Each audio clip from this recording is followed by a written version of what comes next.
Hello Israel, it's me, Seven Heaven, coming to you again with another video. Okay, we're gonna listen to this guy talk about the earthquake. Now I have been seeing for a while, Israel, that the earthquake is gonna happen, the big one. Well, it's gonna be felt worldwide. Everybody's gonna feel it. Could it be a real big one? It's a possibility. Could it be worldwide where we all feel it? It's a possibility if that's what the Most High wants. And we're gonna give all praises to the Most High who allow it to happen. So we're going to listen to him speak about these earthquakes or the big earthquake. And I don't have no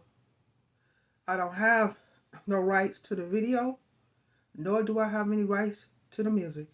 Strictly for educational purposes only. Let's get into it, Israel. Got me, so I hope it gets you.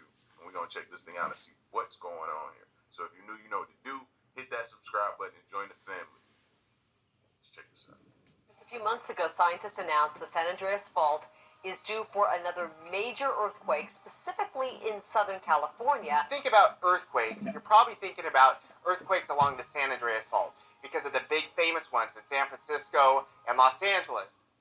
As you gaze upon the screen, it's hard to believe that what you're seeing isn't just one place. What if I told you that this is the very spot where two massive tectonic plates meet? Yes, you heard that right. When you stand here with someone, both of you will technically be in the same area, but standing on two separate plates. This is the incredible San Andreas Fault Line, which stretches for over 800 miles across California. But don't let its mesmerizing beauty... Now, Israel, we all know that when the earthquake take place, or a earthquake, the earthquakes that's been taking place for a while now in different countries and different cities, different continents, Israel, we all know that it starts tsunamis, it starts volcano eruptions because of those two titanium plates, and then it causes cracks in the earth. That's why you see all these sinkholes. It does a lot of damage, Israel. It does a lot of damage. And they can't understand why they're having them. We know why, don't we, Israel? fool you. This fault line is the potential origin point of one of the greatest disasters in California's history. And I don't know why, but I feel like one day it's going to get so massive. Not trying to freak nobody out or scare nobody, but it's going to happen, that earthquake, and it's going to break off that part of the continent and just branch off into an island. Did you see the way the fault line traveled down? It looks like right there it's just going to separate from an earthquake, and it's just going to be out in the water like an island. The San Andreas Fault is rightfully considered the biggest threat faced by Southern California today. But how could a mere fault line cause so much devastation? As you stand at this mesmerizing spot with the sun blazing down and the wind whistling through your hair, it's hard not to feel a sense of curiosity and apprehension. What if the ground beneath you suddenly ruptured and the earth shook with unimaginable force? What if the San Andreas Fault finally gave way, unleashing one of the... And we know when we ever have this massive earthquake, Israel, imagine the aftershocks where the earth shaking and shaking and shaking and shaking and shaking and just never stops. The earth continues to shake because the earthquake was so massive. There's constantly getting these aftershocks, and aftershocks never stop.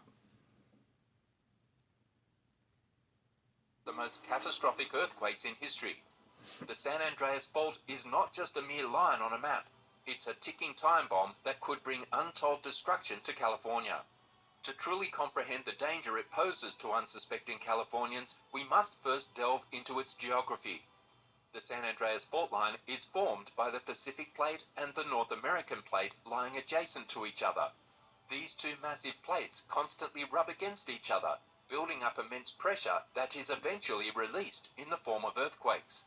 In fact, scientists predict that a major earthquake along the San Andreas Fault is long overdue and could strike at any moment. So next time you stand... Heard this before. Hearing it again. And I'm not trying to scare anybody that lives in California. I'm just speaking for me. Me. I'd be nervous. Like, I don't see how you get a good night's rest over there. Anytime something moves or shakes or makes, I'd be like, oh, is this it? Is this it? And then I'd be wanting to know, like, how much will we know before it happens, if possible? And on this spot, take a moment to appreciate... Maybe so or maybe not. It all depends on the Most High, Israel. But we know we do for one. Just like we do for Yellowstone to erupt. Yellowstone erupt, we all in trouble. The whole world is in trouble, Israel. And that may be possible. That just could happen because of the massive earthquakes and because of the earth shaking so violently. Yeah.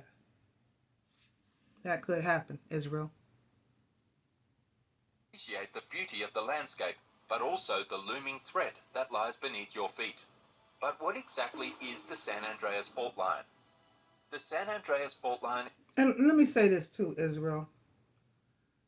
We're not putting this information out to put anybody in fear or say we fear-mongering or anything like that. No, we're not trying to do that. If you got faith in the Most High, you ain't got nothing to worry about. If you trust the Most High, you ain't got nothing to worry about. If you fear the Most High, why are you worried? It's only for those, Israel, that fear. That's walking around in fear. If you fear the Most High, why are you worried? This is a time to be rejoicing because it lets you know that Exodus is near. Is a continental transform fault that spans over 1,200 kilometers through the heart of California. This fault line marks the boundary between the North American and Pacific plates and is responsible for shaping the Californian terrain as we know it today. The fault's unique characteristics are divided into 3 segments, each with varying degrees of earthquake risk. What's even more fascinating is that these plates are slowly sliding past each other horizontally, with a slip rate of 20 to 35 millimeters per year. This slow movement is described by experts as right lateral slip motion. Interestingly, the discovery of the San Andreas Fault Line dates back to 1895, when a UC Berkeley professor, Andrew Lawson, stumbled upon its northern zone. And while many believe the fault was named after San Andreas Lake, reports suggest that Lawson named it after the surrounding San Andreas Valley. With the fault line's rich history and unique characteristics, it's no wonder it's considered one of the greatest geological wonders of the world. In 1906, San Francisco was rocked by a powerful earthquake, which led Lawson to believe that the fault responsible for the quake stretched all the way to Southern California. Another geologist, Thomas Dibley, later determined that this fault could cause lateral movements over hundreds of miles. This fracture in the Earth's crust has been forming for millions of years and has been responsible for many devastating earthquakes. The San Andreas Fault is where the North American Plate and the Northern Pacific Plate meet, and it's the reason behind the 3 segments known as the Northern, Central, and Southern segments. Geologists have also discovered that the movement of these plates is causing compressional forces that have forced San Andreas to jog westward. It's an incredible natural phenomenon that has captured the attention of scientists and the public alike.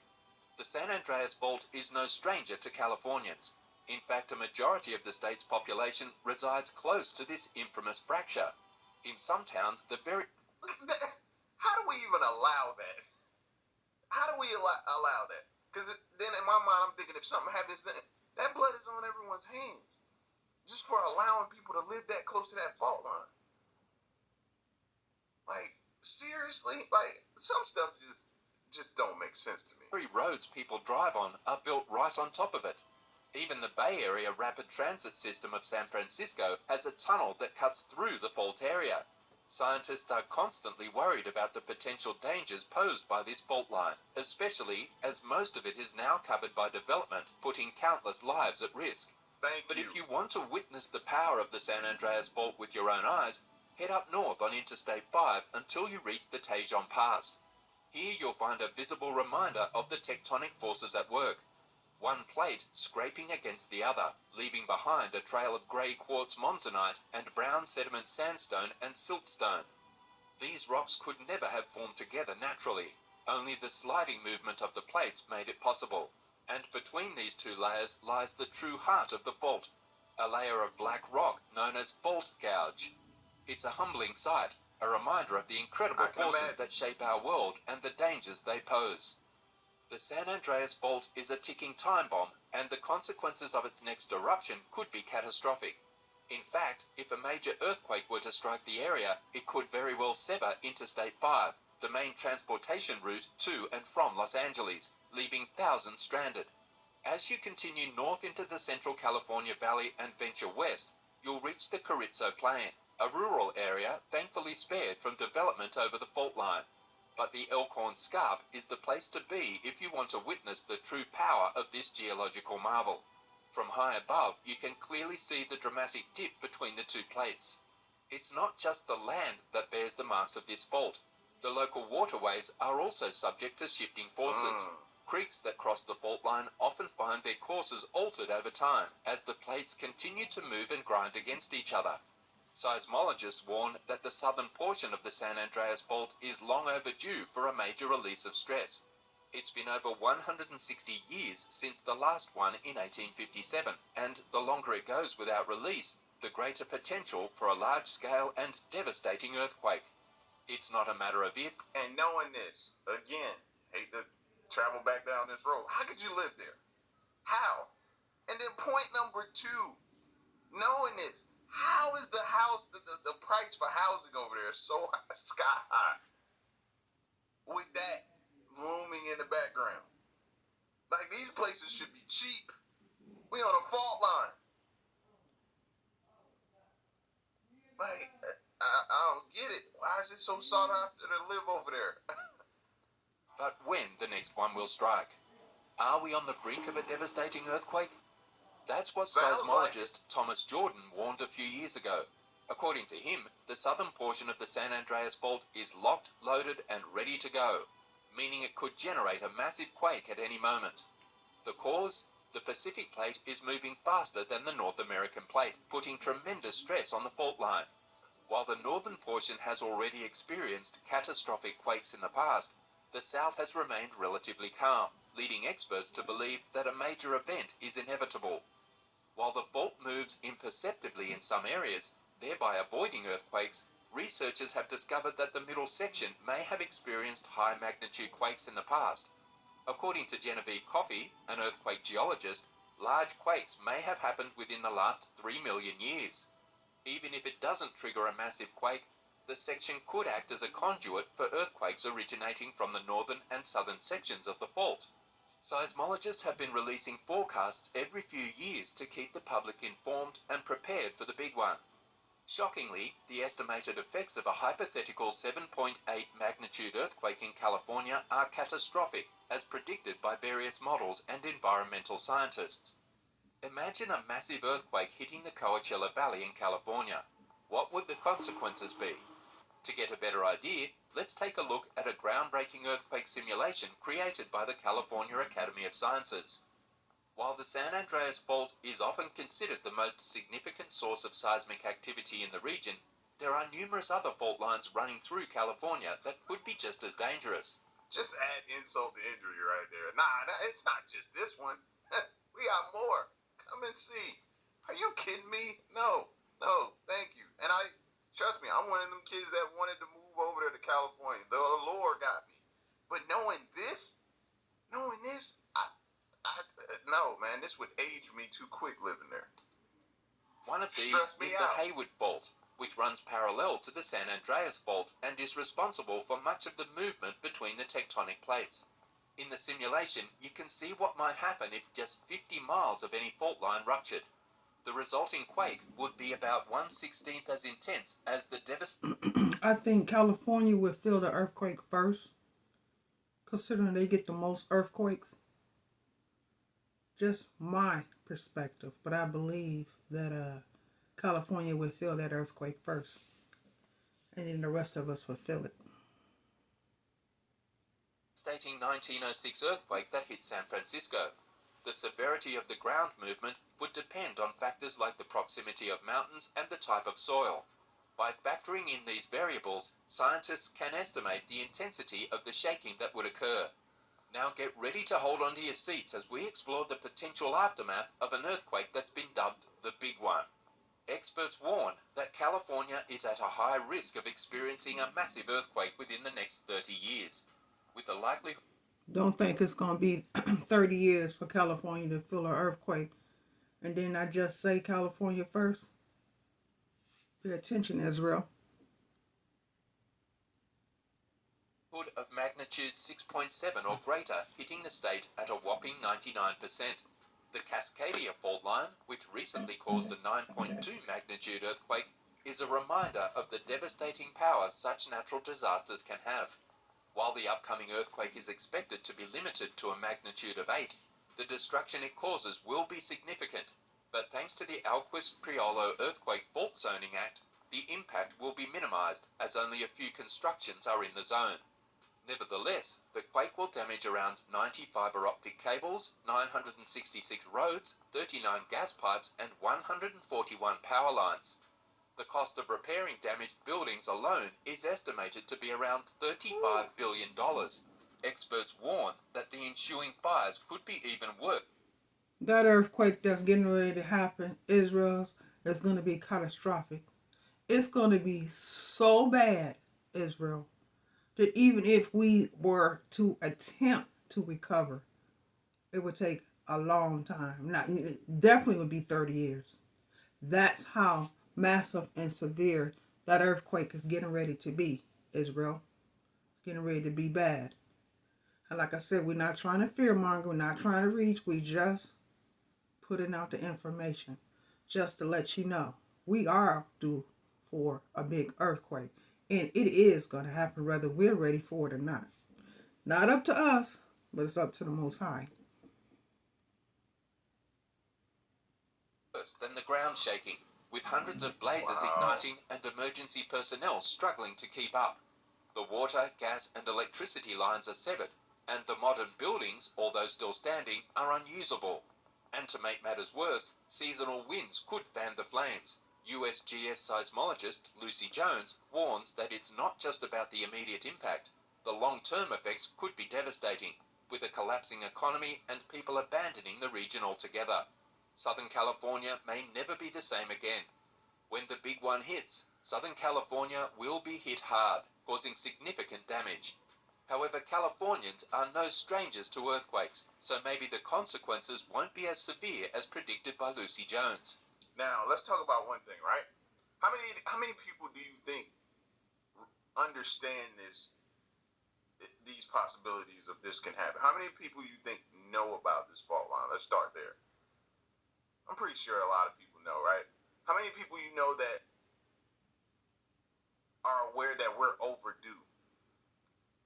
I would venture out to say a small amount. Us and a few others that live over there. I don't think it's too many that know we're overdue. They're not paying attention to that.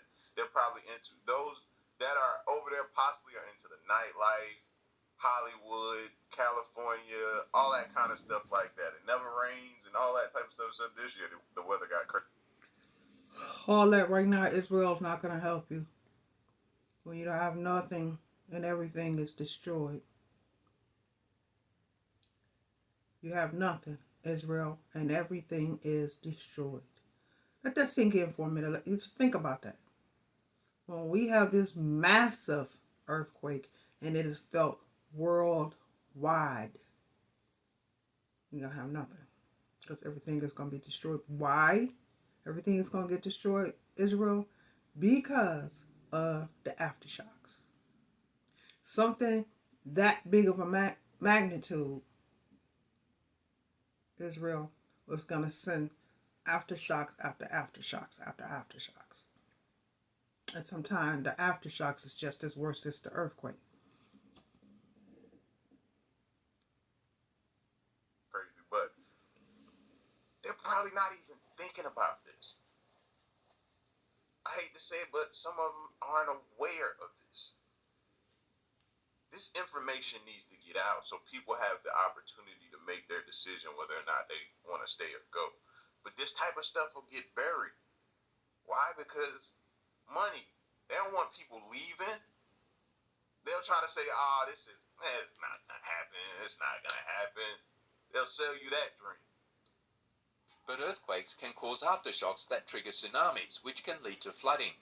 Even smaller bodies of water, like pools, can create powerful waves called seiche. The damage won't just affect buildings, but also bridges, train tracks, and highways, making transportation difficult or even impossible. First responders will face delays and other obstacles, making it even more challenging to deal with the aftermath of the earthquake. The impact will be immense, and it's hard to fathom the extent of the damage until it happens. The 1857 Tejon earthquake shook up nearly 350 kilometers of southern and central California, and although it's commonly referred to as the Fort Tejon quake, its epicenter was actually located just south of Parkfield. This earthquake had a magnitude of 7.8 and sadly resulted in the loss of 2 lives. On the other hand, California wasn't as fortunate in 1906 when a 7.8 magnitude earthquake ruptured almost 340 kilometers in the northern region with its epicenter near San Francisco. The impact was catastrophic, and the quake struck on April 18, 1906, causing high-intensity tremors from Eureka to the Salinas Valley. Fires broke out shortly after the quake, and it took several days to extinguish them. Regarded as one of the deadliest earthquakes in US history, it devastated over 80% of the city and claimed more than 3,000 lives, which is the greatest loss of life in a natural disaster in California's history. The state experienced property losses worth $400 million in 1906, equivalent to more than $9 billion today.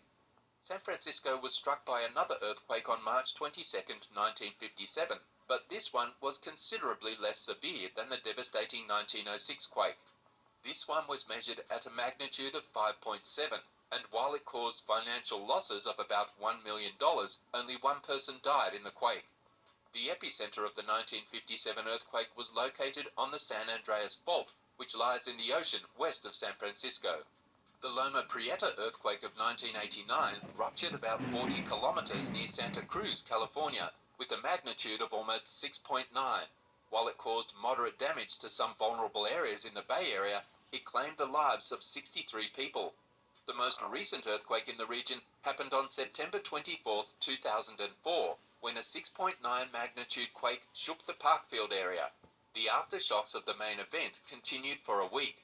The kind of movement occurring along the fault plays a major role in these earthquakes, with blocks on opposite sides of the fault moving horizontally in relation to each other.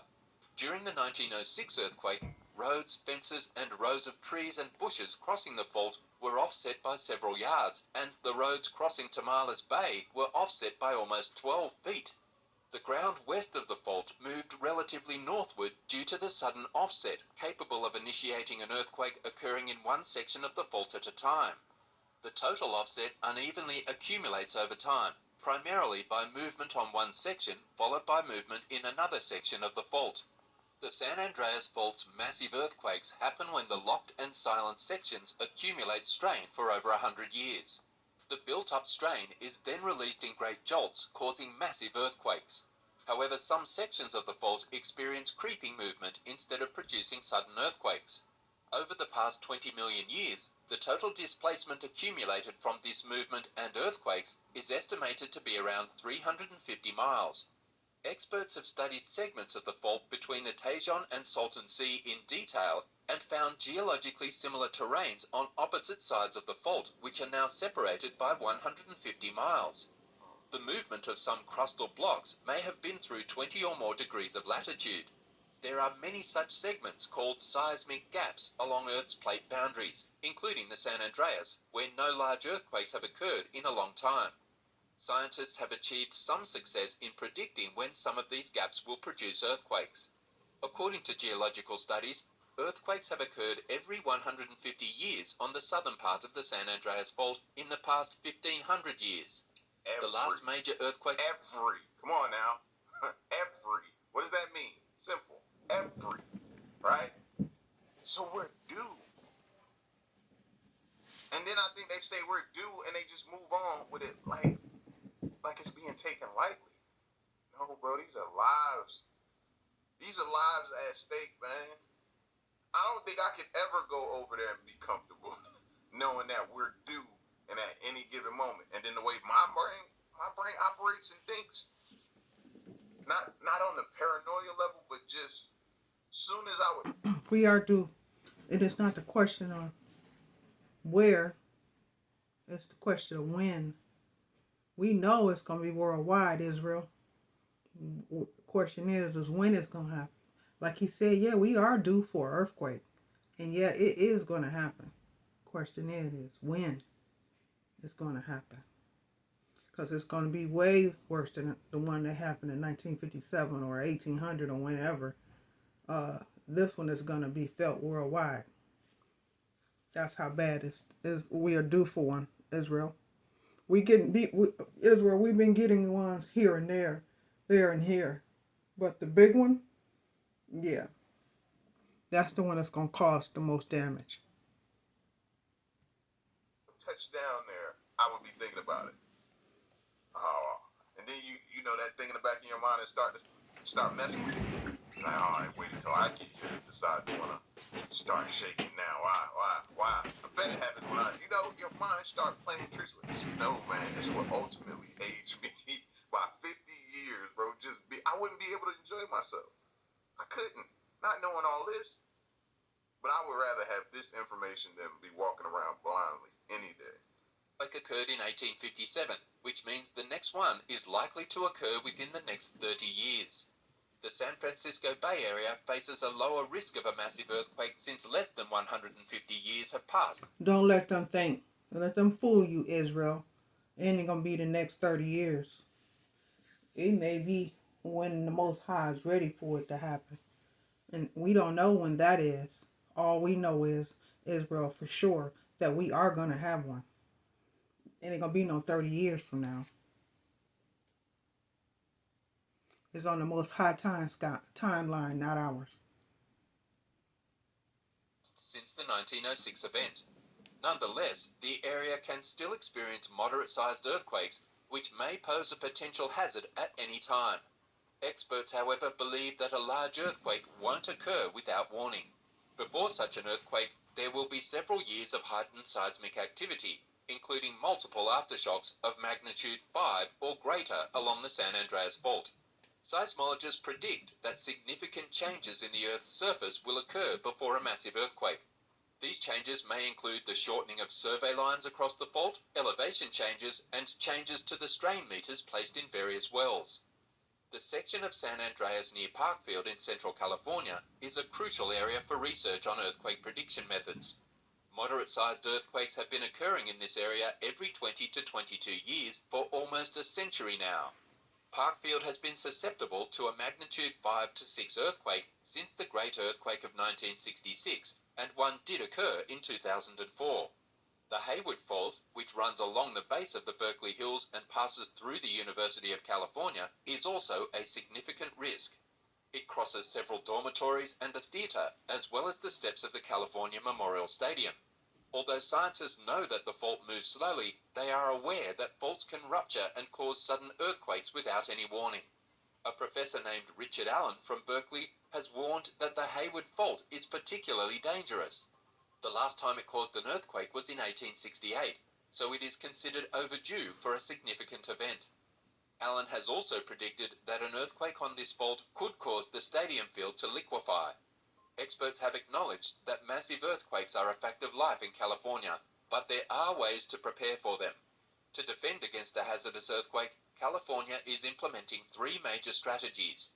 Buildings in earthquake-prone areas should be designed and constructed to resist shaking. Lucy Jones collaborated with the Los Angeles Mayor's Office in 2014 to identify vulnerabilities and prepare the city for the inevitable. Building codes for older structures can be changed to require retrofitting so that they would withstand seismic activity. Some cities have initiated programs to strengthen or demolish buildings that are at risk of collapsing during an earthquake. The second defense involves using land selectively to decrease the impact of hazardous events. The power, communication, and internet systems must be strengthened, and backup systems should be in place to ensure communication isn't entirely cut off. However, implementing these plans is challenging as they require billions of dollars and several decades. Exactly. That's like putting a Band-Aid over a huge hole. That's basically what we're doing. Homeowners can take individual measures, such as retrofitting their properties and installing fire extinguishers to better prepare for a severe earthquake. Holding shakeout drills in schools, businesses, and residential areas is also important. It's crucial to not believe in earthquake myths and live in constant fear.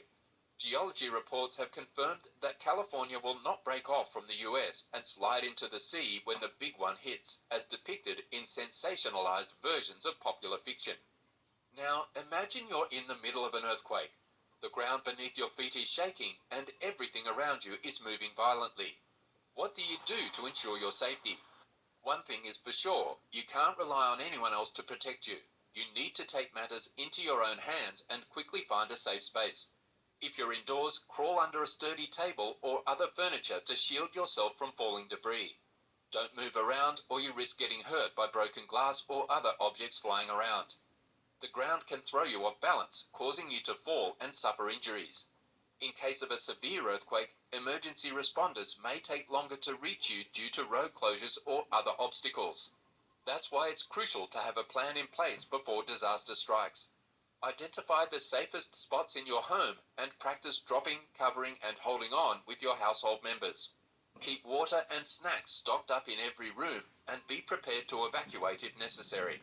There's no telling when the big one will hit, but one thing is for sure. California has experienced enough earthquakes Take it to for know what that it they is. need to be prepared. Much love, The Israel. San Andreas fault line is a ticking